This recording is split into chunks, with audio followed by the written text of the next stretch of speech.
नमस्कार, मी अनिल उपाध्ये. शिवसिद्ध बातमीपत्रात आपलं स्वागत आहे. पाहूया आजची बातमी.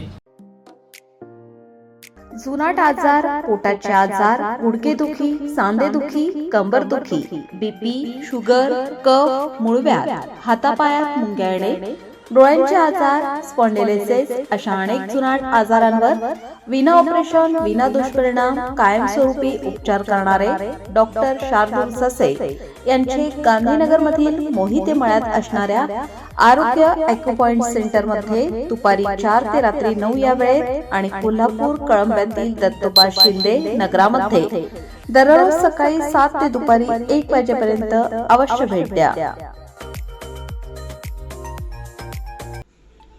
कोल्हापूर जिल्ह्यातील शिरोळ तालुक्यातील जयसिंगपूर शहरात गेल्या काही वर्षांपासून वाढत असलेल्या गुन्हेगारी घटनांमुळे निर्माण झालेल्या भीतीच्या वातावरणाला आणखी तीव्रता मिळाली आहे.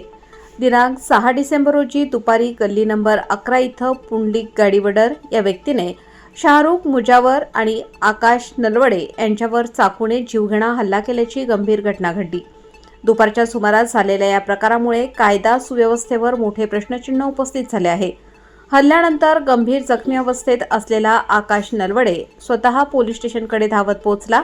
मात्र त्याला तात्काळ हॉस्पिटलमध्ये पाठवण्यासाठी वाहन उपलब्ध करून देण्यास नकार देण्यात आल्याचा गंभीर आरोप नागरिकांनी निवेदनाद्वारे केला आहे.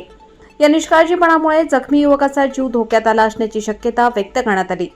या संपूर्ण घटनेच्या निषेधार्थ जयसिंगपूरमधील नागरिक व महिलांनी मोठ्या संख्येने पोलीस स्टेशनमध्ये गर्दी करून संताप व्यक्त केला.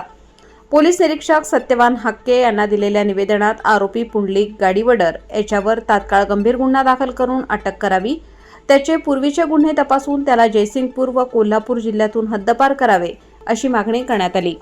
तसेच कर्तव्यात कसूर केल्याचा आरोप असलेल्या पोलीस कर्मचाऱ्यांवर कठोर विभागीय कारवाई करावी, अन्यथा तीव्र आंदोलन छेडण्याचा इशाराही नागरिकांनी दिला.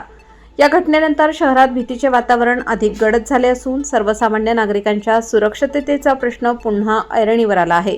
पुढील काळात पोलीस प्रशासन कोणती भूमिका घेते याकडे संपूर्ण शहराचे लक्ष लागले आहे.